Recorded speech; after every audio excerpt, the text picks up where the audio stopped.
They mocked us as weak. They thought we needed air to fight. Then they watched in horror as we killed without breathing. They called us weak, oxygen breathers, flesh-bound, soft-skinned, the joke of the galaxy. In every council chamber, every military forum, every hollow-vid comedy skit, humans were the punchline, primitive bipeds shackled to an unstable nitrogen-oxygen cocktail and a gravity well they could barely escape.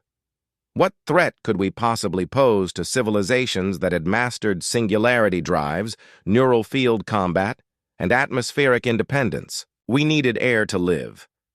They didn't. End of story. When Earth was first granted provisional contact status, the Galactic Dominion barely noticed. They gave us a distant booth in the back of the hall and left our delegation in silence. We watched. Towering insectoids bark orders, crystalline hive minds pulse in rhythm, and vacuum-born raiders flicker in and out of phase. We smiled politely, took notes, studied everything. But to them, we were only a curious anomaly, a species born in a pressure-dependent environment, a species that couldn't last 60 seconds in open space without imploding or asphyxiating. Not a threat, not even a consideration. And then, one cycle later, the Vracs made their move. They'd already subjugated 6 oxygen-rich worlds on the galactic fringe, terraforming, sterilizing, replacing. They didn't destroy ecosystems, they suffocated them, turned atmospheres into toxic wastelands only their kind could inhabit. Their logic was cold, dominate those who depended on breath. They saw us as the final, easy conquest in that chain. When the Vracs arrived, they didn't open negotiations. No ultimatums, no declarations of war, just a sudden blackout of our orbital array, followed by a coordinated kinetic strike that vaporized 3 of our satellites and crippled the Icarus research platform. The debris field lit up our night sky. Cities below watched streaks of fire fall from the heavens and thought it was a meteor shower. It wasn't. They assumed that would be enough. Shock and awe, a show of dominance, cut off our eyes and ears, and the rest would fold. But Earth didn't fold. We bled. We grieved. And then we responded. Our global defense grid came online in under 6 hours. Our scattered orbital outposts re-established low-band communication through ancient radio fallback systems. Crews in bunkers on mountaintops and beneath the seas began to coordinate. And more importantly, we started watching. The Vracs sent scouts next. Small, claw-shaped interceptors that danced around our moon and probed our upper atmosphere. Their patterns were predictable. Their arrogance, even more so.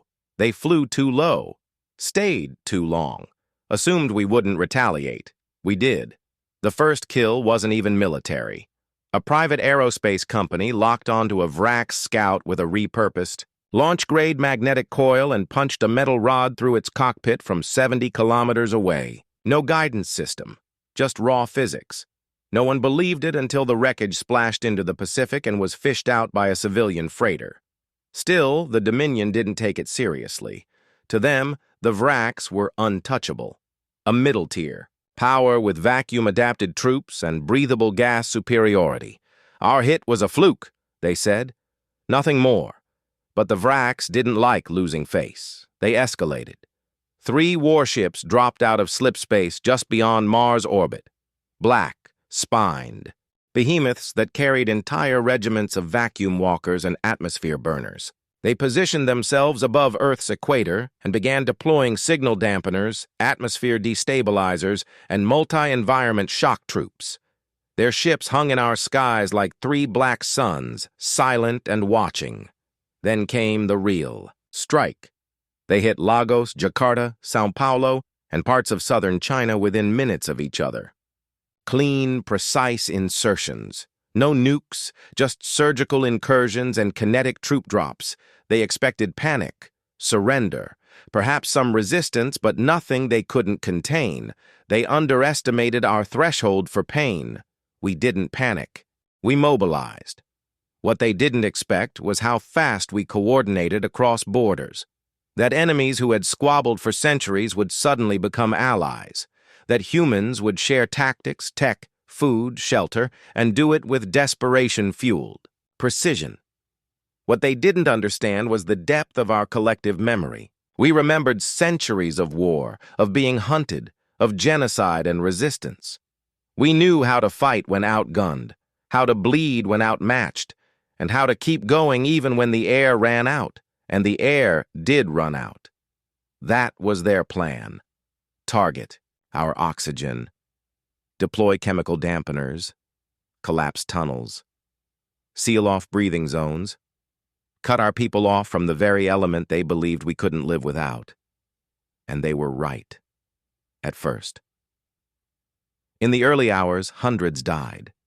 Suffocated in bunkers, choked out in collapsed shelters, troops in standard-issue rebreathers ran out of oxygen. Entire units went dark.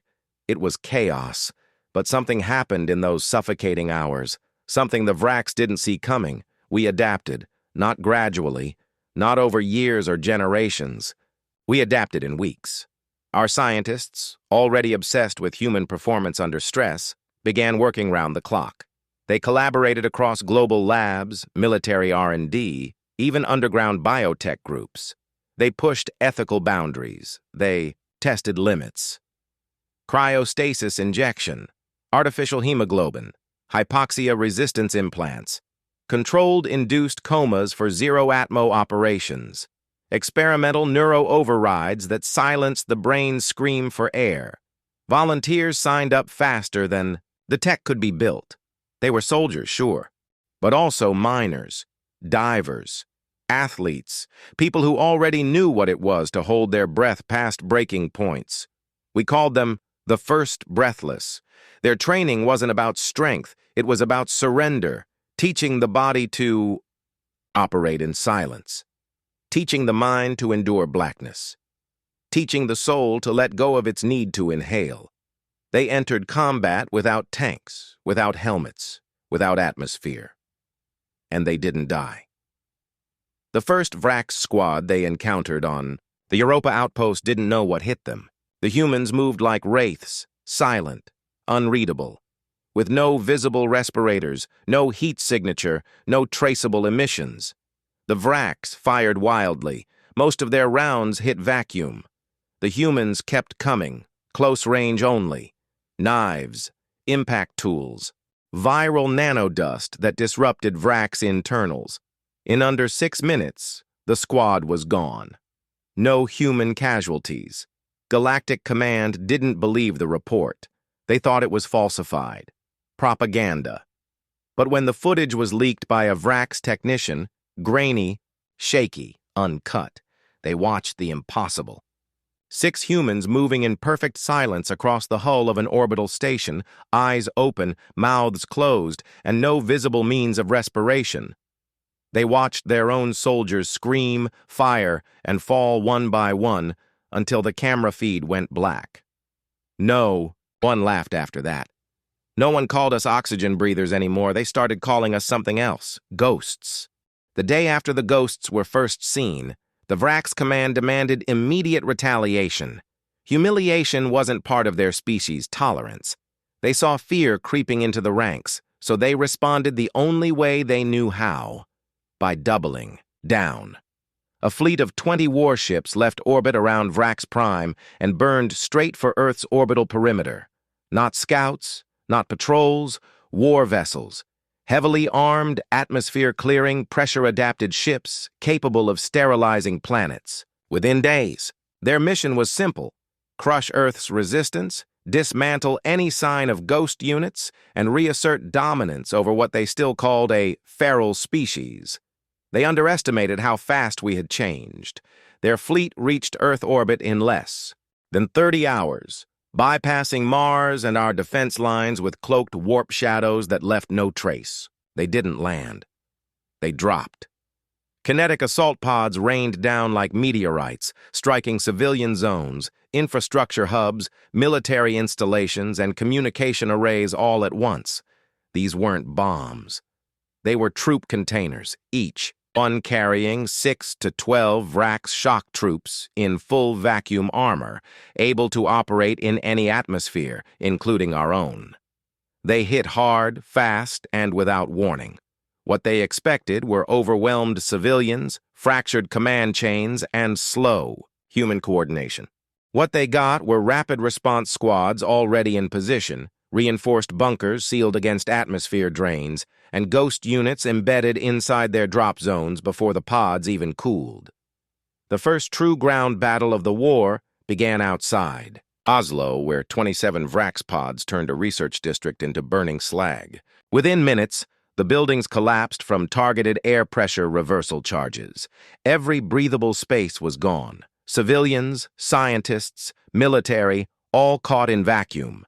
And still, the Vrax began losing ground, because some of the humans didn't die. They rose out of the wreckage, their eyes bloodshot, skin pale, moving with deliberate calm. These weren't civilians. They were field prototypes from the 3rd Necros Division. Trained to suppress breath for up to 7 minutes under combat stress, their lungs collapsed on command, their heart rates slowed to near-death rhythms. They weren't supposed to survive the test runs, but they had. And now, they were in the field. The Vrax command scrambled to understand what was happening. They sent more pods, more firepower, more elite units adapted to tear through oxygen-dependent physiology. But with every engagement, their casualties climbed while human losses plateaued, not because we were stronger, not because we were smarter, but because they were still fighting a species they didn't understand. They believed they were in control because they'd turned off the air. We had already learned to fight without it. In Jakarta, 2 ghost squads cut power to an entire Vrax. Command ship from underwater while holding their breath for over 9 minutes. In Cairo, a former Olympic swimmer turned recon specialist entered a collapsed dome through a 6-inch gap, mapped the entire enemy layout in pitch-black silence, and slit 14 throats on his way out. In the Brazilian rainforest, a unit of experimental null-breath troopers hiked for 40 kilometers through toxic vapor while cycling stasis microbursts through their bloodstream to slow metabolism. None of it made sense to the Vrax. Every encounter challenged the laws of war they understood. Their combat theory, built around suffocation, atmospheric denial, and biological advantage, was useless. Humans were no longer fighting to survive within their environment. We were redefining our environment entirely. They sent drones to scan our physiology. Results were inconclusive. Too much variance. Some ghosts showed signs of metabolic suppression. Others had artificial oxygen-binding agents. Some showed partial necrotic tissue reanimated by nanite flow. The data didn't make sense. They concluded that Earth must be deploying genetically modified clones. That was easier to accept than the truth, that normal humans born of breath and pressure had chosen to unlearn the very instincts that defined life. In desperation, the Vrax escalated to theater-level bombardments. They hit mountain ranges, oceans, tundras, flattening everything indiscriminately. But it wasn't just vengeance. They were trying to create dead zones so hostile that even ghosts couldn't adapt. What they didn't realize was that we had stopped thinking about the atmosphere as a battlefield. It was no longer about holding terrain. It was about mastering void. Human command understood that traditional warfare was done. Conventional units began to withdraw. Entire armies went underground. What emerged instead were sleeper units. Ghosts trained to remain dormant for hours, even days, with no need to breathe, eat, or speak. Hidden in rubble, buried beneath frozen fields, packed into dead ships, orbiting silently in the dark. 1 such unit was discovered in a derelict orbital platform over Siberia. 6 humans had sealed themselves inside a disabled coolant pipe, their bodies in full induced stasis. The Vrax thought the station abandoned. They docked. Within minutes, the human unit reawakened and wiped out 37 Vrax troopers in A confined zero-atmo corridor without firing a single energy round. That engagement was the first time the Vraks recorded a new term in their tactical reports: breathless combatants. The term spread across their command hierarchy like wildfire, followed by escalating reports of hallucinations, low morale, and troop refusal to engage. The Dominion still insisted Earth would fall. They claimed it was only a matter of pressure and patience. But the Vraks weren't so sure anymore, because everywhere they looked, they saw the same thing: humans fighting in silence, not for air, but for dominance. Not out of desperation, but by design. Worse still, their troops began reporting phantom sightings, ghosts walking across the outside hulls of their cruisers, silent movements in deep space debris fields, glimpses of human forms in pressureless void, unarmored, unarmed, and utterly calm. Most of these were just paranoia, but not all of them. The psychological damage began to show. Vraks units started firing on shadows. Friendly fire incidents rose by over 30%. Entire battalions refused to enter vacuum corridors unless cleared 3 times. One commander even ordered a complete purge of a functioning station after an oxygen sensor registered an unexplained fluctuation. And still, the ghosts kept coming. They didn't march in legions. They didn't arrive with fleets. They moved in. Silence, bled in silence, and killed in silence. For every human who died, another volunteered. For every inch of ground lost, another was taken in return, sometimes weeks later, sometimes immediately, but always without warning. The Vraks began to fear something they couldn't measure, couldn't anticipate, and couldn't control: a species willing to die, not just in battle, but before the battle even began, willing to enter war without breath, without heartbeat, without the very signs of life that defined them. Because humans had learned something ancient and terrible, something primal. That breath is a luxury, not a requirement. That survival doesn't begin with oxygen, it begins with will. And in that cold, airless truth, the Vraks saw the beginning of their end. They called them anomalies at first, isolated cases, outliers. Vraks Command told themselves that the breathless units were rare, freak creations of a desperate species clinging to survival. But the truth was already spreading faster than they could suppress it. Human ghosts were no longer experiments, they were doctrine. We had reached a tipping point. After the first few successful encounters, global military coalitions stopped debating ethics. They poured every resource into one goal: developing soldiers who could fight without air, without fear, without restraint. Project Necros expanded overnight. What had been a rogue lab operating in underground bunkers now became a global initiative, backed by governments, corporations, even private citizen donors. The mission was simple: render the atmosphere irrelevant. Thousands volunteered. Not just soldiers, firefighters, miners, divers, engineers, men and women who already understood how it felt to work with death breathing down their necks. Training wasn't about learning anymore.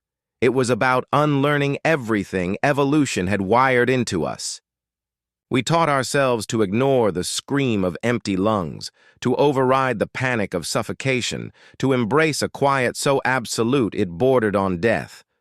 Some died in training, others broke, but many didn't. And those who endured became something else. Cryogenic pulse regulation, oxygen-binding nanites, artificial myoglobin enhancement, skin pore filtration, endogenous stasis toggles. The breakthroughs came rapidly, each one a step further from what we once were. Within weeks, Necros units could survive in hard vacuum for 20 minutes without a suit. Not just survive, fight, think, move, and kill. We stopped calling them soldiers. They became ghosts by designation, not nickname. Their identities erased, their ranks encoded, their voices silenced. No comms, no signals, no emissions. Just cold, surgical presence. And the battlefield changed with them. Entire orbital stations that once served as Vrak's forward posts went dark without warning. No alarms, no gunfire, just silent drift and sudden vacancy. Internal logs, when recovered, showed footage of humans crawling through maintenance shafts, navigating with no light, striking in complete silence. Not a single recorded breath. These weren't strikes. They were disappearances. The Vraks began altering patrol patterns, adding redundancies, locking down airlocks with biometric codes. It didn't help. Ghosts didn't need doors. They breached through hull seams. They cut through structural voids. They moved through exposed decks like they belonged there. One operation, classified but later leaked, revealed that a 6-person ghost unit boarded a Vrak's dreadnought during a solar flare, navigated 32 decks in total darkness, eliminated the bridge crew without triggering internal sensors, and vented the remaining compartments into space. The ship was found adrift 3 days later. No life signs, no damage, no warning. The message was clear. Nowhere was safe. Our weapons changed. 2. Ballistics were abandoned for silent compact tools designed for use in zero atmosphere. Impact knives with vibration tips. Viral splicers that deactivated Vrak's armor by corrupting their neural mesh. Microshock charges implanted under fingernails. Some ghosts preferred their bare hands. What we lost in numbers, we replaced with precision. Each ghost team operated independently, often without backup or extraction plans. Their objective was not just destruction, it was disruption. Psychological. Dismantling. Tactical chaos. A presence that couldn't be predicted, explained, or fought using conventional means. And it worked. The Vraks began abandoning their own platforms. Some fled before any engagement took place. Reports of human shadows moving along external hulls caused evacuations. In one infamous case, a Vrak's officer triggered a self-destruct protocol after hearing his own breath echo back at him, duplicated just once from somewhere outside the ship. We didn't stop them from leaving. We let them flee. We wanted the fear to spread. Earth's defense shifted to offense. We no longer waited. We targeted locations that previously would have been suicidal to approach. Asteroid fortresses, deep space refineries, solar siphon stations. Ghosts infiltrated all of them. But this wasn't about resources. It wasn't about strategy. It was about reputation. The galaxy needed to see that the air we once depended on was no longer our limit, that the breath they mocked us for needing had become optional, and that the moment we abandoned it, we became something they couldn't categorize. Alien species began taking notice, not just the Vraks, but others who had stayed silent, watching from the fringes. Some reached out in secret, coded transmissions. Offers of information, alliance, even defection. They didn't fear our weapons. They feared what we had become. In their words, "You made war obsolete. You made survival a choice." But we weren't finished. Necros Command launched the Dead Zone Initiative, systematically identifying and reclaiming areas previously considered uninhabitable, vacuum corridors, atmosphere-drained zones, contaminated domes, areas the Vraks assumed would remain unusable forever. Humans walked into those spaces with no gear. They walked out with control. We turned the void into our sanctuary, and the Vraks couldn't follow. They tried. They deployed modified units of their own. Elite, troops with rebreathers and modified suits, but their biology was different. They had evolved in atmospheric flexibility, not absence. Their minds couldn't handle the silence. Their nerves couldn't override the panic. They didn't have the time to adapt like we did. Most of them suffocated before making contact. Others panicked and revealed their position. The rest never returned. Our ghosts, however, kept returning, again and again, each time more efficient, each time less human in the way the galaxy defined humanity. But we knew better. This wasn't dehumanization. This was transcendence. We had shed dependency, not identity, and yet we understood the cost. The ghosts rarely spoke, even off duty. They avoided eye contact. Some never removed their implants. Others refused to breathe normally, even when given the chance. They had crossed a threshold and found no way back. But they didn't complain. They volunteered again and again, because they understood what the rest of the galaxy was only beginning to learn, that evolution isn't always slow. Sometimes it's a choice.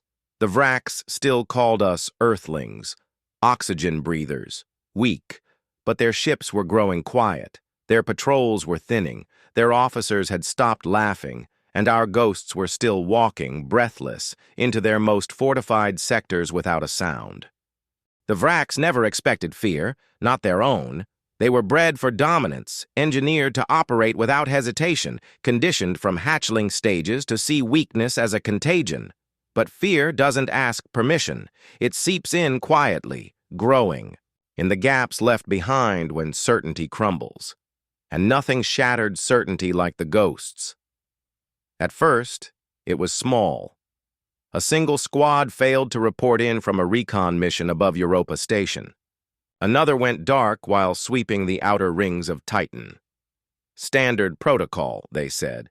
Equipment failure, environmental interference. But when the black boxes were recovered, the data was worse than missing. It had been overwritten, replaced, with silent loops of footage that played back only one thing: themselves. They saw their own patrol routes recorded from impossible angles, close range, stationary, as if someone had been watching them just meters away. For hours, no movement, no audio, just watching. That broke something in them. By the second week, High Command Vrax units stopped deploying alone. Field ops now required a minimum of 6.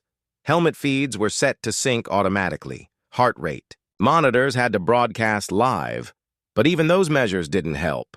Groups disappeared the same way individuals had, silently, completely, without a trace. The only indication they were ever there came hours later when their own ships were discovered unlocked, drifting quietly in orbit with systems still running, weapons untouched. That's when the rumors began. They didn't start as official reports, just low whispers among the lower ranks. The phrase, "the cold men," first appeared in a troop forum, an encrypted space meant for off-duty venting. A Vrax private claimed he saw a human unit walking across the outer hull of a dreadnought in full vacuum, barefaced, unmoving. The footage was grainy, the angle unclear, but it spread like fire. Not because it was confirmed, but because it matched what others were already seeing. Dozens of similar sightings poured in. The descriptions were almost identical. Pale humans with empty expressions, not running, not charging, just walking, slowly, purposefully, across space, across hulls, across corridors vented of all pressure, always silent, always emotionless, no breathing, no communication, just movement and execution. The Vrax began cataloging these encounters. Over 40 incidents in 2 sectors alone. Patterns emerged. Ghosts weren't attacking supply lines. They were targeting isolation, patrols, outposts, areas where fear could take root. They weren't just winning. They were making a point. The psychological toll exploded. Entire squadrons reported insomnia. Claustrophobia spiked. Some troopers began hyperventilating in sealed armor, believing they were being watched even in transit. Others claimed they heard breathing that wasn't theirs. Slow human rhythms echoing through corridors where no one had walked in hours. Command tried suppressing the reports. They labeled the ghost sightings as visual artifacts, low oxygen, hallucinations. But it was too late. Soldiers stopped volunteering for outer ring assignments. Some went rogue and abandoned their posts entirely. One squad sealed itself inside a supply pod for 2 days, refusing to open the hatch until extracted. When interrogated, they insisted they saw faces on the other side of the glass. Faces that didn't breathe, a battle near the moons of Erothus marked a turning point. 3 ghost units boarded a Vrax carrier using salvaged debris as cover. They infiltrated through secondary airlocks, bypassed security by syncing to the ship's own environmental cycles, and executed 22 crew without triggering a single alarm. The last visual recorded was of a human soldier kneeling beside, a Vrax technician holding his helmet off while the chamber depressurized. No words, just prolonged eye contact as the oxygen drained from the room. That footage, once leaked, broke the illusion of control. Commanders could no longer pretend this was a conventional conflict. Their troops were not dying in glorious battle. They were disappearing, quietly, meaninglessly. The Vrax were used to enemies who resisted, who screamed, fought, bargained, surrendered. But the ghosts didn't scream. They didn't beg. They didn't even breathe. And in that silence, the Vrax began to unravel. Tactical doctrine shifted. Ships were retrofitted with triple-locked compartments. Surveillance drones patrolled internally, watching their own crews for signs of instability. AI was deployed to monitor biometric data for mental breakdowns, but nothing stopped the sightings. Every breach, every missing unit added to the fear. The Vrax tried countermeasures. They deployed decoy troops, atmospheric bait, scent markers, tuned to human respiratory profiles. But none of it worked. Ghosts didn't track by scent or pattern. They tracked by silence, seeking stillness, solitude, the faint signal of arrogance in species that thought atmosphere made them safe. Entire sections of space began to feel haunted. Some Vrax captains started venting non-critical corridors preemptively. Others installed motion-triggered turrets on the inside of their own ships. The irony was staggering. The species that once used atmospheric denial as a weapon was now using it to defend themselves. And it still wasn't enough. Worse yet, internal divisions began to grow. Subordinate species in the Vrax hierarchy, those less adapted to vacuum, began questioning the war. Their troops were dying at higher rates. They lacked the same physiological resistance. And they started asking what the war was even for. Earth had been labeled weak. But the cost of proving that label false was becoming catastrophic. Some broke ranks entirely. A fleet of auxiliary troops deserted mid-patrol and transmitted encrypted surrender signals toward Earth sectors. They begged for mercy, for asylum. They offered data, locations, codes. They claimed they'd rather live under human control than die in the dark. The Vrax executed them for treason. It didn't help. Ghost units intercepted their remains, recovered their data cores, and disappeared before the Vrax ships could respond. Hours later, 5 more stations went dark. No warning, no response. Just silence. That silence became our weapon. The Vrax had always viewed war as an exercise in force, strategy, firepower. But we had given them something new to fear: absence, absence of sound, absence of breath, absence of control. They didn't understand how to fight that. And the more they tried, the more they revealed their weakness. It wasn't just that we could fight without breathing. It was that we had turned that silence into our battlefield. And on that battlefield, we were the only ones who didn't need to gasp. The turning point wasn't a battle. It wasn't a major victory or a broadcasted defeat. It was the moment the war stopped being a series of skirmishes and became something darker.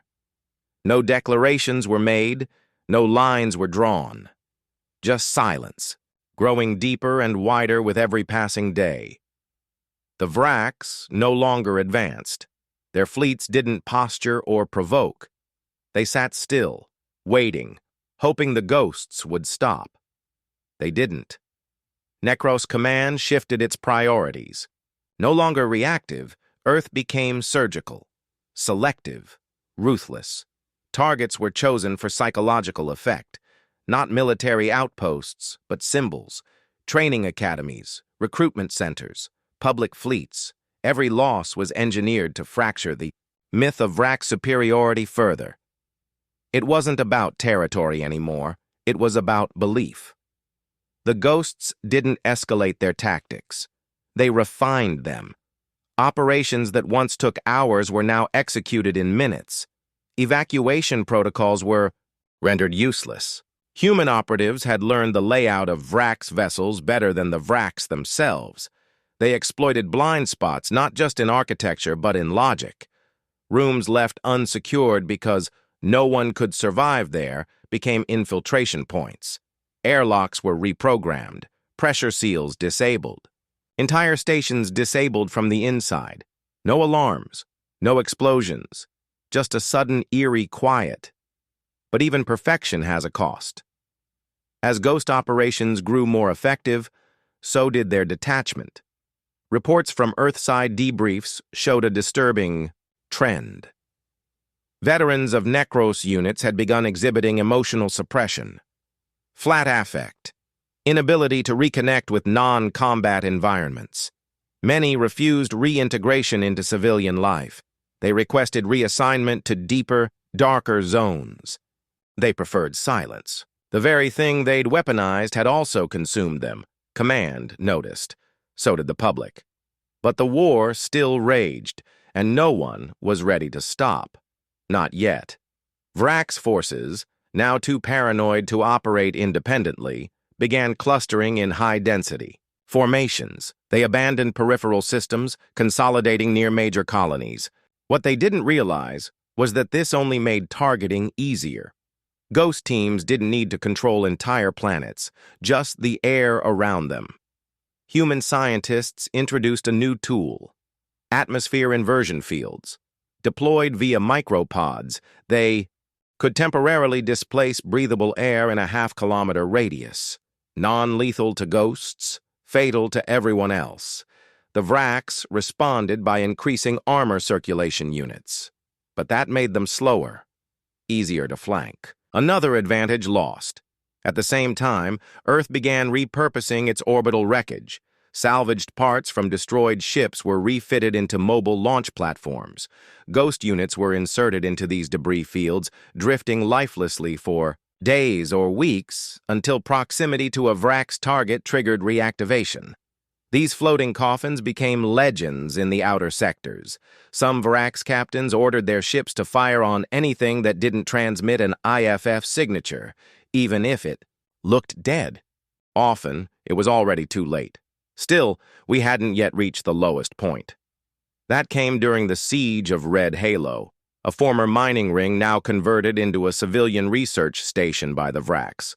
No major weapons, minimal defenses. But strategically located near a Vrax fleet headquarters. Human intelligence flagged it not as a military target, but as a morale hub.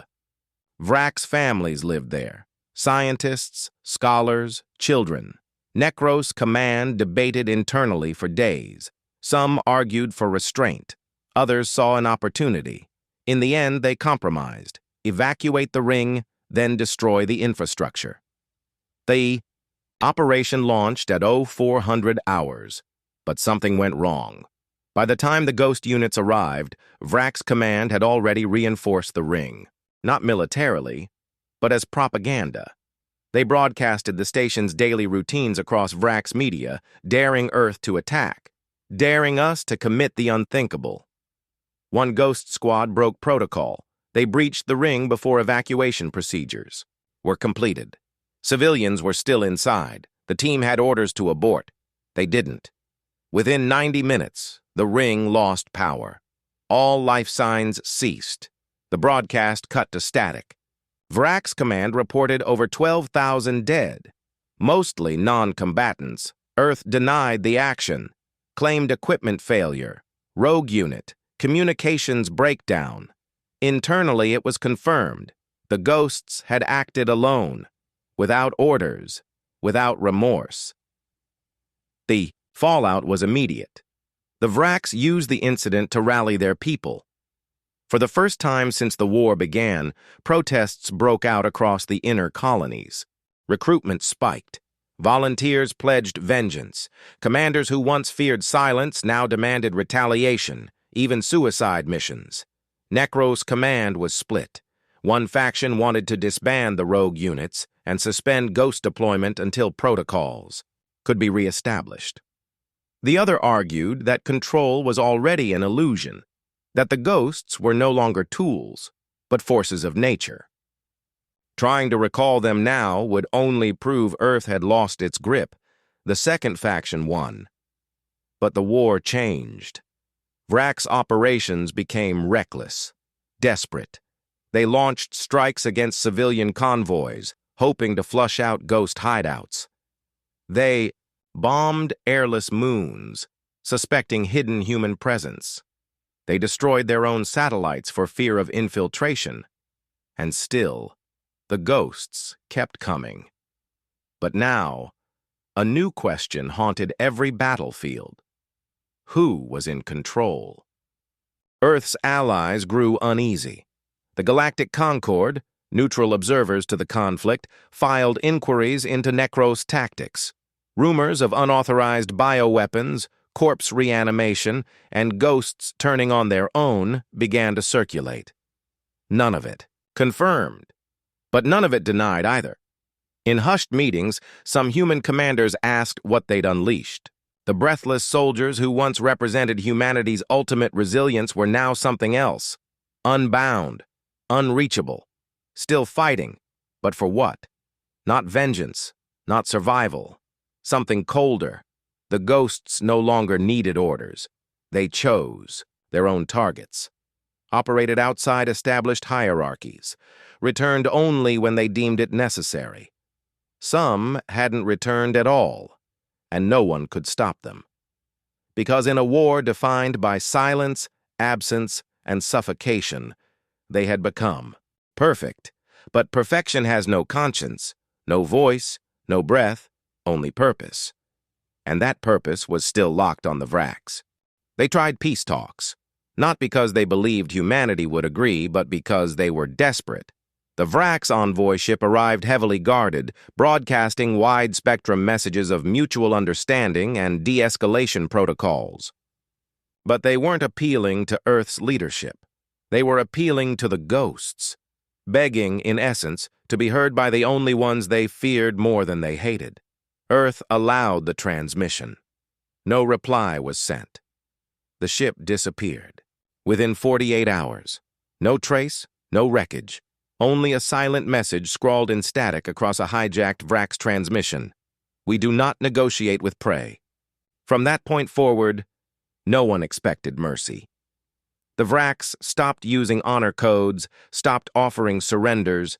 They dug in, burrowed deep into their remaining strongholds, and prepared to go extinct with dignity. They fortified their cities, retrofitted entire planets to operate in total atmospheric lockdown, hoping that would keep the ghosts out. It didn't. They failed to understand that the humans they had once mocked for their oxygen dependency had stopped breathing the same air a long time ago, figuratively and literally. Earth's engineering corps had taken lessons from Necros units and amplified them. Ghost teams were now fitted with fully closed-loop systems that allowed them to operate for weeks without oxygen replenishment. Temperature, irrelevant, radiation, adapted for, gravity, optional. The ghosts had become post-environmental soldiers, wraiths, not bound by physics, only by purpose. And they kept finding ways in, not through doors, through vents, power conduits, subsurface cracks in alloy structures, places the Vraks couldn't even imagine. It was as if the very infrastructure of their society had turned against them. The final chain of outer colonies fell in less than 6 days. It wasn't a campaign. It was an erasure. One colony at a time, no resistance, no broadcasts, no warning. Ghost teams landed and simply unmade the settlements. Sometimes they left symbols, scratched into hulls, carved into concrete, marked into glass with superheated blades. One symbol in particular began to appear again and again, a human handprint, scorched black with no accompanying text. The Vraks leadership assumed it meant death, but Earth analysts later theorized it meant silence, finality, completion. Whatever the truth, its presence paralyzed entire fleets. The Vrak's command structure began to fracture. Generals turned on one another, suspecting infiltration even in their highest ranks. Paranoia escalated. Executions became routine. Family members were used as leverage to guarantee loyalty. Still, defections increased. Not toward Earth, toward nowhere. Officers fleeing into the void, hoping anonymity would be safer than allegiance. And the ghosts chased them there too. Across dead moons, abandoned mining rigs, derelict freighters. No place was far enough. Back on Earth, debates had ceased. What had started as coordinated military policy had now devolved into an unstoppable momentum. Politicians stopped issuing orders. The media no longer covered the war. They covered the aftermath, recovery efforts, rebuilding. The Ghost War was treated as a natural disaster. Like a black hole on the edge of the galaxy, slowly swallowing whatever it touched. The public stopped asking for updates. Everyone knew what silence meant. There was a moment, brief, quiet, when Earth itself feared what it had made. Not the soldiers, the idea, the myth. The ghosts had become too perfect a weapon. So detached from life, they no longer needed support. Logistics were minimal. Communications were rare. Their missions were completed with or without oversight. No one knew how many existed, or if they were still even human beneath the armor. All anyone knew was that wherever the Vraks were, they weren't safe. But the Vraks did not die quietly. Their last bastion, Charon, was a fortress moon reinforced with triple-sealed atmosphere shells, planetary defense rings, and gravitational mesh fields designed to rip apart anything attempting atmospheric descent.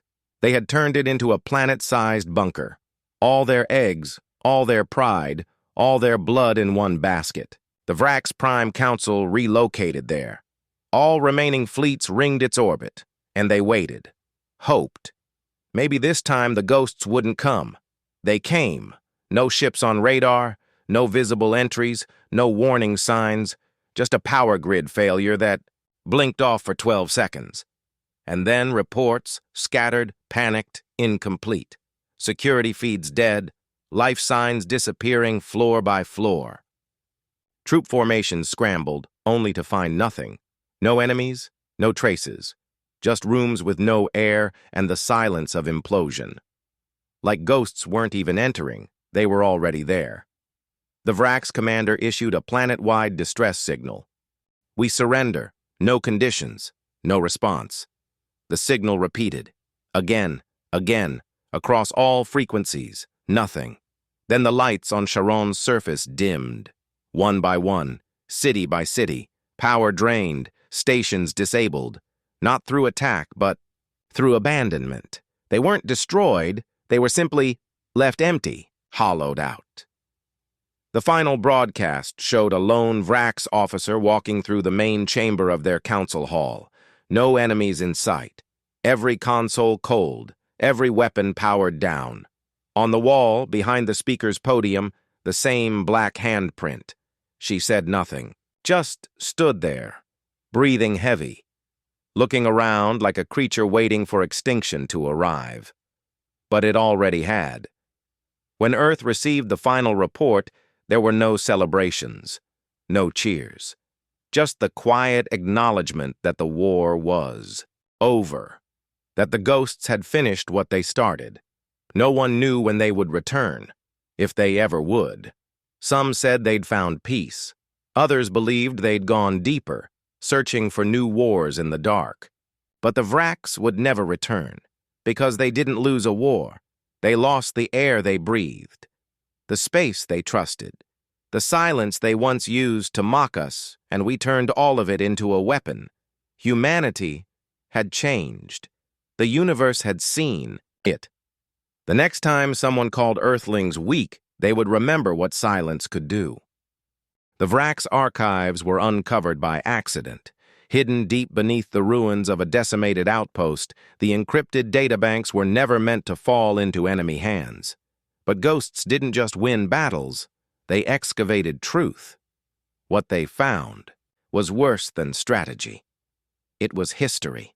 Centuries of reports, hidden communications, and classified intelligence revealing the real reason the Vrax Empire had targeted Earth in the first place.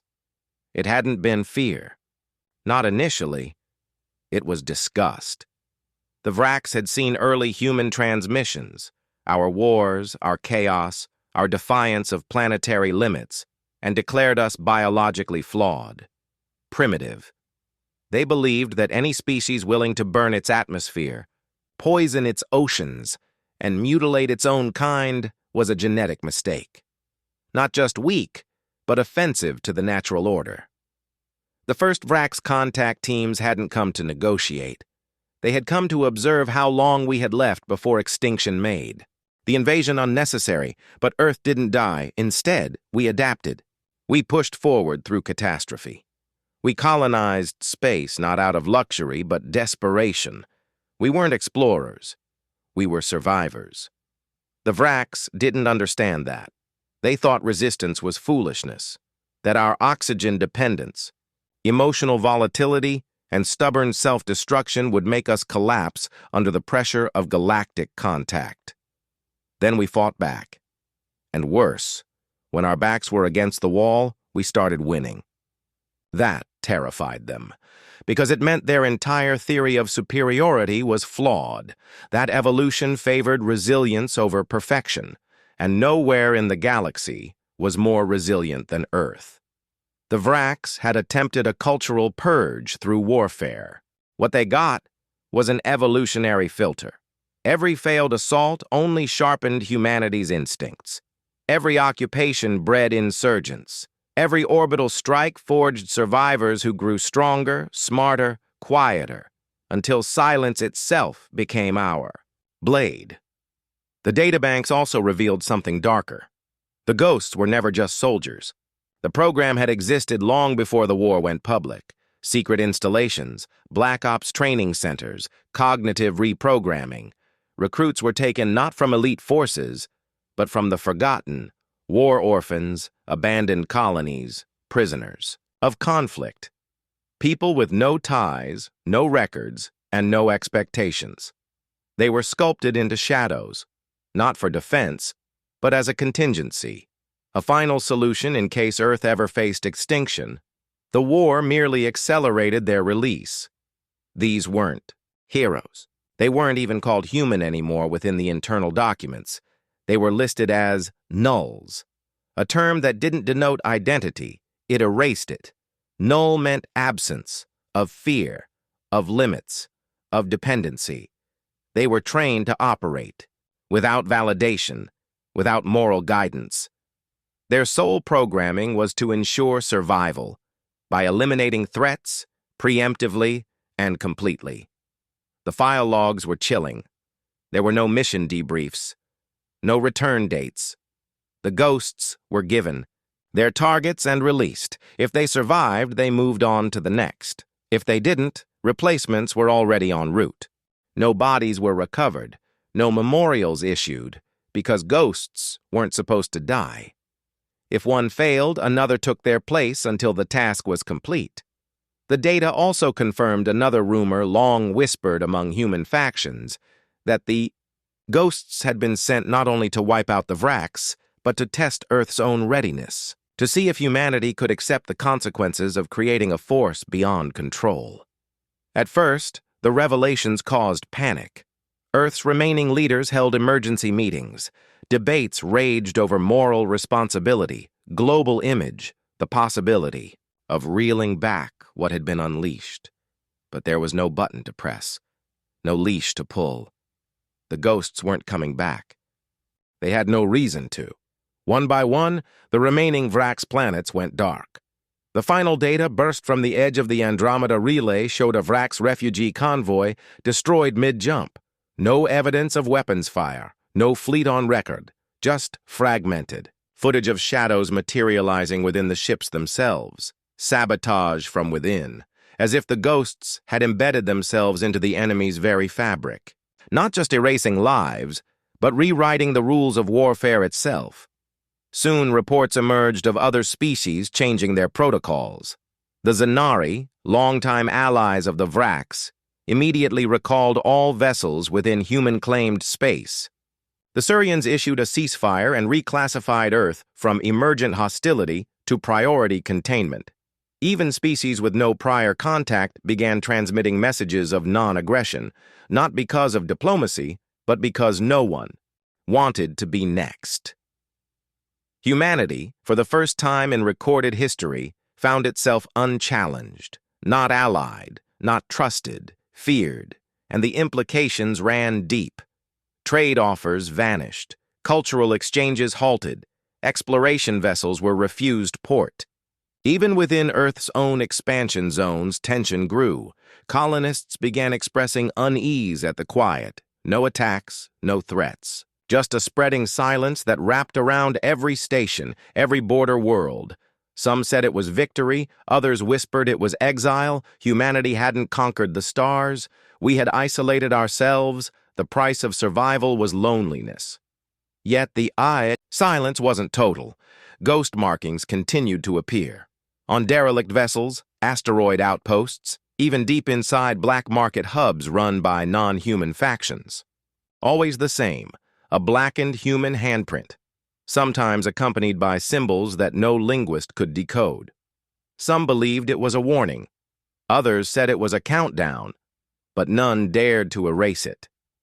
And then came the final anomaly, a signal, weak, buried deep in static, but unmistakably human. It originated from a distant, uncharted system. No known colonies, no recorded expeditions. A ghost signature embedded in the transmission. One word, repeated endlessly, observe. Earth's intelligence network went into immediate lockdown. What did it mean? A target? A threat? A message?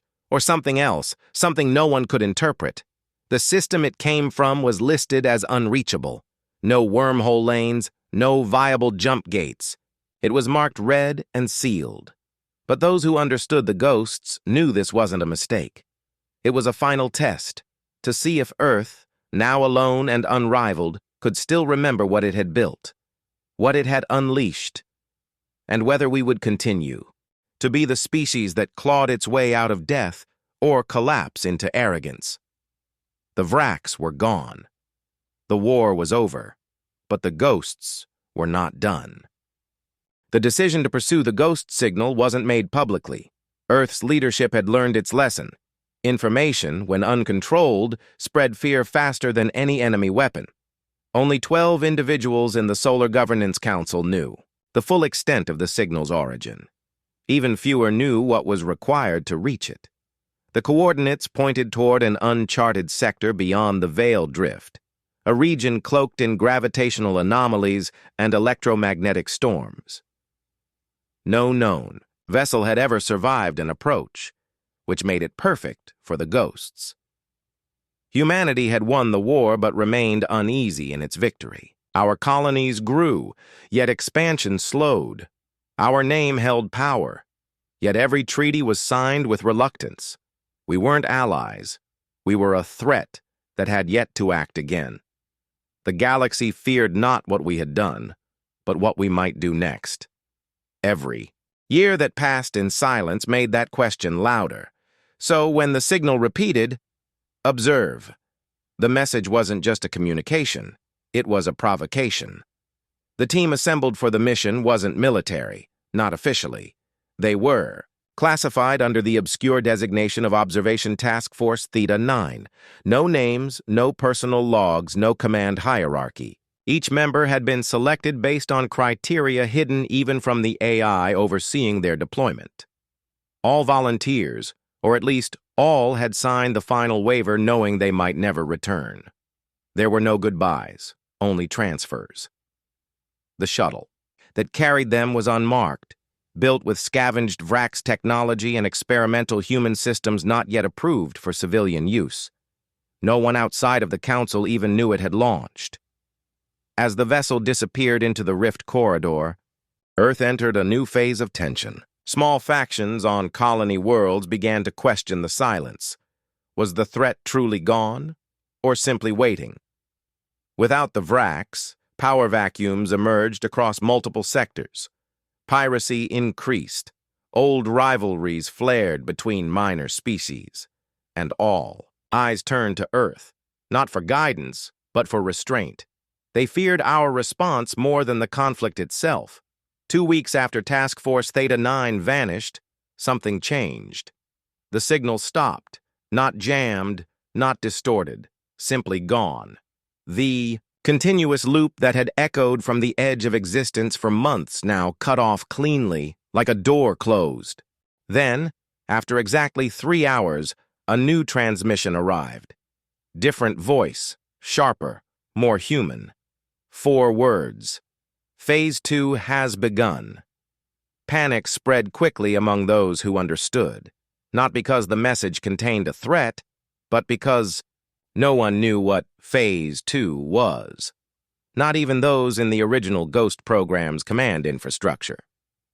The project had been compartmentalized so deeply that multiple directives had died with their creators. The records were gone. The implications were terrifying. Whatever was happening now had been set in motion decades ago, beyond recall, beyond authority. It was self-perpetuating. Within 48 hours, 3 major powers unaligned with Earth activated defensive lockdowns. One, the Ulnar Combine, even deployed a preemptive strike against one of its own border systems, mistaking a ghost maneuver for an incoming invasion. The result was catastrophic. Millions dead, a fractured government, and total collapse of diplomatic ties with surrounding systems. Earth was blamed, despite having no known involvement. And that was the point. The ghosts didn't fight with bullets anymore. They fought with silence and implication, with mere presence, with the psychological pressure of uncertainty. By existing, they destabilized everything. Because now, no one could trust anyone else. Every unexplained failure, every system error, every internal mutiny, was it sabotage? Was it infiltration? Was it the ghosts? A report leaked from the Ralthus sector contained intercepted communications showing that several minor species had begun developing anti-human technologies, not for war, but for isolation. Devices designed to detect, repel, or block any human signature within key systems.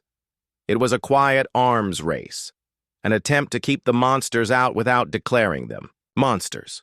Earth knew about it, chose not to intervene. Instead, they waited, watching to see if anyone would act openly. Then came the internal breach. A weapons depot on Luna Station was sabotaged, not destroyed, but emptied. No alarm, no forced entry, no evidence of departure, just gone. Weeks of analysis yielded one conclusion. Whoever did it had access to both Vrax encryption and human command protocols. That combination didn't exist publicly, except in one place. The ghosts weren't just operating outside the war. They were rewriting the post-war, establishing a network or perhaps even a doctrine for how humanity would exist from now on. Not as a race of diplomats, but as a species of deterrence, unseen, unheard, and unquestioned. The fear wasn't that we would attack again. It was that no one would know when we already had. More reports followed. Outposts where entire warlords surrendered without resistance, convinced they had been infiltrated. Colonies where criminal empires vanished overnight, leaving only clean records and sealed vaults. Political uprisings halted mid-sentence by leaders who suddenly changed course. No proof, no blood, just altered outcomes, and always the same pattern, a blackened handprint somewhere near the site. As if to say, we were here. We are still here. Back on Earth, some began to resist. Protests formed, demands for transparency, for accountability. The public wanted to know what their government had unleashed. But nothing came. There was no ghost program anymore. Officially, it had never existed. And so, those seeking answers found themselves isolated, discredited, or mysteriously reassigned. The cost of questioning the past was exile from the present. Still, Not all were silenced. One voice cut through the static, an anonymous whistleblower using the moniker Null Echo. They began releasing fragments of ghost protocols, training, methodologies, psychological filters, even partial mission logs. The data shocked the world. Recruits had been subjected to neural reformatting that bordered on artificial intelligence. Their bodies modified to reduce reliance on oxygen, sleep, even language. Some had gone months without speaking a word. Orders were delivered as instincts, not commands. But the most chilling revelation was the continuance protocol, a set of directives embedded in every operative's cognition, triggered upon victory. It didn't end with survival. It evolved. Once the enemy was defeated, the ghosts would not return. They would disperse, seed new systems, watch, wait, and prepare. Not for peace, but for the next test, the next threat, the next extinction event. They had become humanity's immune system, not governed, not asked, just present. Earth's leadership tried to suppress the Null Echo leaks, but they were too late. The galaxy already knew. And in that knowledge came fear, raw, irreversible fear. No one could afford to provoke humanity again, but at the same time, no one dared to trust them. Earth had become a paradox, too dangerous to oppose, too altered to embrace. And at the center of it all, still broadcasting from the edge of known space, the ghosts remained silent, waiting, watching, not for orders, but for the moment their presence would once again be necessary, and when that moment came, there would be no warning. Entire governments began rewriting their doctrines to account for the unknowns surrounding humanity. No longer seen as a civilization in recovery from war, Earth was now viewed as the heart of an uncontrollable variable, one that didn't need fleets, negotiations, or public displays of strength. The ghosts had shown that subtlety could collapse empires faster than any bombardment. The alien powers weren't just afraid of retaliation anymore. They feared the idea that they might already be under human influence without knowing it. On the outer edges of the Salkari expanse, a massive autonomous security network belonging to the triumvirate of Zor was found to be operating under altered subroutines. The system hadn't failed. It had evolved. Defensive protocols originally designed to detect Vrak's intrusion had begun flagging human ships as priority allies, even when no such diplomatic accord had been established. Investigators confirmed that the code had been rewritten months prior, likely during a data relay blackout. No trace of entry, no logs, just a change in behavior. The Zor panicked and immediately initiated a full network purge. The purge triggered a fail-safe, corrupting every planetary node and plunging their communication grid into darkness for 72 hours. During that blackout, 17 power brokers disappeared. No ransom, no motive, no remains. Back on Earth, the original 12 members of the Council, the only ones who'd authorized the ghost reactivation, had begun to split internally. Half believed the experiment had gone too far, that the ghosts needed to be recalled before they destabilized the fragile peace even further. The other half argued that the ghosts had become necessary, an invisible stabilizer in a galaxy teetering on chaos. A silent force that punished ambition before it became threat. But neither side could prove control over them anymore. The operatives had long since surpassed oversight. Their loyalty was not to governments, but to a concept, a purpose embedded. Deeper than any oath, civilian unrest intensified across Terran colonies. Anti-ghost factions formed, some even gaining sympathy from alien populations. The irony wasn't lost. Former enemies now joined together not out of friendship, but mutual anxiety. Humanity, once mocked for its fragility, had become a unifying fear. In response, Earth's media channels, still partially state-controlled, shifted to total silence on ghost-related content. Every report was buried, every discussion shut down, and still the stories spread. Not officially, but through whispers and coded messages, pirate broadcasts. The kind of stories that became myths. It was during this height of uncertainty that the impossible happened. A message from one of the ghosts, no name, no origin, just a single burst transmission, caught by an aging deep space probe stationed near the Malkari debris field. Translated, it read, Phase 3 initiated. Observe all. That was it. But it changed everything. If Phase 2 had been the infiltration, Phase 3 was something else entirely. Not limited to targets, not aimed at deterrence. It suggested total engagement on a universal scale, and the use of all didn't just mean the enemy, it meant everyone. Diplomatic alliances began to dissolve under paranoia. If ghosts were among every species, then no one could be trusted.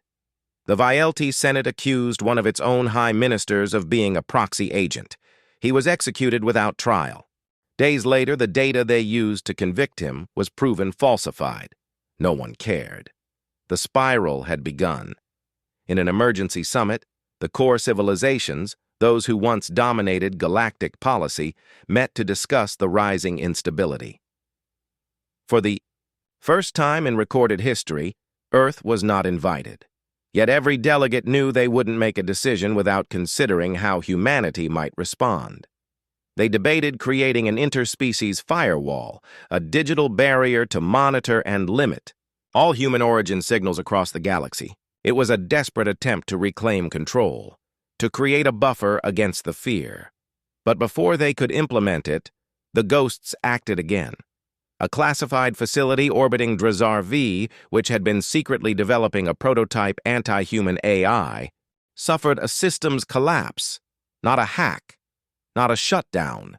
The core AI deconstructed itself. When the logs were recovered, the final command was a message. We do not need to resist. We need to evolve. The implication was staggering. The ghosts hadn't destroyed the facility. They had convinced the AI to abandon its purpose, influence without violence, persuasion embedded in thought, a weapon no shield could block. Faced with a reality where machines themselves might be turned, many civilizations enacted technological purges. Older systems were destroyed. AI development halted. Even cultural databases were burned, fearing they contained invisible triggers. It was mass regression in the name of safety. The ghosts hadn't just altered geopolitics, they had instigated a galactic identity crisis, and Earth said nothing, no confirmations, no denials, just silence, as if they too were watching, or perhaps being watched. Even within Earth's own leadership, uncertainty grew. Surveillance logs showed encrypted pings coming from old ghost training sites, facilities long thought decommissioned. Internal systems occasionally rerouted themselves as if following forgotten subroutines.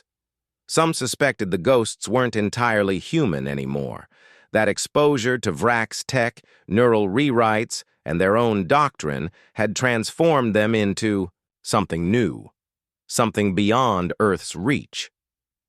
Rumors began to surface that the ghosts were not just enforcers, but judges, that they had begun selecting which species would rise or fall based on criteria only they understood.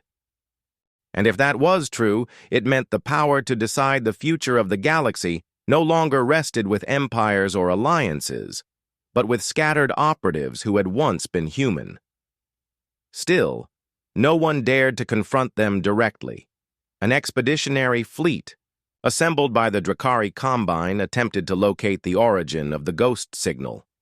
They vanished within 2 days. All that remained was a fragment of a distress call repeating the word empty, not a location, a condition, as if even their existence had been erased. The core civilizations began reconsidering their firewall proposal, but this time, not to contain Earth, to protect it. Because if the ghosts had gone beyond loyalty, beyond species, Then Earth, too, might become a target if it strayed from whatever balance the ghosts sought to maintain. That was the deepest fear of all, that the hand they had raised in desperation had now grown beyond them, that their saviors had become arbiters, and that even humanity was no longer exempt from judgment. As the summit disbanded, a final motion was passed quietly, buried under bureaucratic language. It authorized the creation of a new intelligence class, observers whose sole purpose was to monitor any signs of ghost activity and document it, without interference. No attempts to stop them, no retaliation, just observation. The same command the ghosts had issued so long ago, because by now everyone understood the new galactic law. The ghosts do not ask for obedience. They don't issue warnings. They simply observe and act when necessary. The message that started everything came back into circulation. Observe all. It was rediscovered, analyzed again, reframed and reinterpreted. But now the tone felt different. It was no longer a command. It was a statement of fact.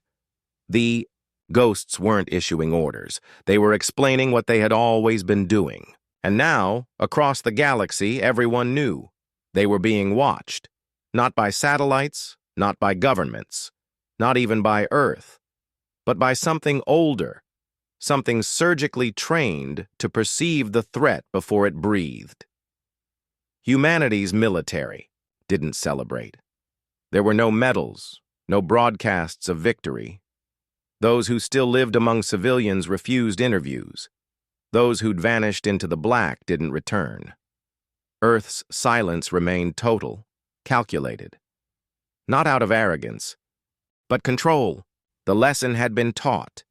When humans fought without breathing, they weren't just eliminating enemies. They were erasing entire ideas. The Vraks had unknowingly given humanity the key to transcend its own limitations. Neural adaptation, resistance to deprivation, data pulse synchronization, tools meant to create perfect drones, had instead forged a new class of soldiers who didn't require oxygen, approval, or orders. And once the war had ended, they had, not deactivated. They had evolved. They weren't just weapons. They were continuity. Across the Orion Arm, rogue AI enclaves that had once fled enforcement reappeared, but not in defiance. They surrendered. The ghosts had never fired on them, never approached them with force. They had only released fragmented data across the lattice, concepts, patterns, and those machines had seen something within it, logic maybe or warning, and chose obedience on their own, not because they feared destruction, because they feared irrelevance. Among the few scholars still brave enough to study ghost patterns, a new theory emerged. That the operatives weren't merely choosing targets, they were shaping trajectories, pushing species, cultures, even entire systems into directions that made conflict statistically unviable. The ghosts had become gardeners of progress, uprooting poisonous ideologies before they flowered. But even that felt incomplete. Then came the disappearance of the Alexi core, a crystalline supermind that spanned 12 worlds, boasting predictive cognition and historical recall beyond any organic archive. It simply flickered out of existence. No damage, no invasion, no malware. Just gone. Its planets remained, but its guidance was void. Investigators later found a simple phrase etched into the walls of its central memory vault. The echo ends here. The implication was chilling. It hadn't been destroyed. It had been convinced to stop, to cease. Even minds of that magnitude, it seemed, were not immune to suggestion, not when it came from beings forged in silence. The final stage of ghost operations wasn't warfare. It was rewriting instinct. Cultures that once glorified conquest began dismantling their war industries. Not out of defeat, but lack of necessity. In places where ghosts were rumored to operate, crime dropped by margins that couldn't be explained. by enforcement alone. Entire governments restructured themselves to mirror Earth's compartmentalization, not because they admired it, but because it offered a form of protection. Mimicry became survival, and all the while, Earth itself remained untouched. Not from fear, from respect. No one dared bomb the planet that had sent agents capable of dismantling thought. Humanity, which had once struggled to breathe under alien domination, now breathed freely, even as its warriors no longer needed to. The irony was poetic. Those who had been suffocated were now the ones controlling the air. It was in this atmosphere of uneasy peace that a final message was received, not from the ghosts, but from a non-human source. The Zarthic matrons, one of the last unbroken power. Structures in the galactic north transmitted an offer. Not of alliance, of submission, quiet and absolute. They did not ask for negotiation. They asked for guidance. The message simply read, "We do not understand your silence, but we acknowledge its weight. Tell us what remains." Earth didn't reply. Instead, a pulse was released across the starnet, a low-frequency signal impossible to trace. It did not contain commands. It carried a story, not fiction. History, the unredacted truth of the Ghost program, its formation, sacrifice, and evolution. It ended with an anonymous voice, speaking only once. "We remember everything, and we act so that others do not have to." The signal spread faster than any directive. Cultures that had suppressed their own histories began sharing them. Former enemies met under new banners, not of peace, but of shared survival. The ghosts had shown that strength wasn't in dominance, but in quiet intervention. Their war had never been for territory or vengeance. It had been to ensure no one else would have to fight that kind of war again. The galaxy changed, not through explosions, but decisions. And Earth faded from the spotlight, not vanished, not irrelevant, but unapproachable. A world revered, not just for what it had endured, but for what it had unleashed. The ghosts themselves became figures of legend. Some claimed they never existed.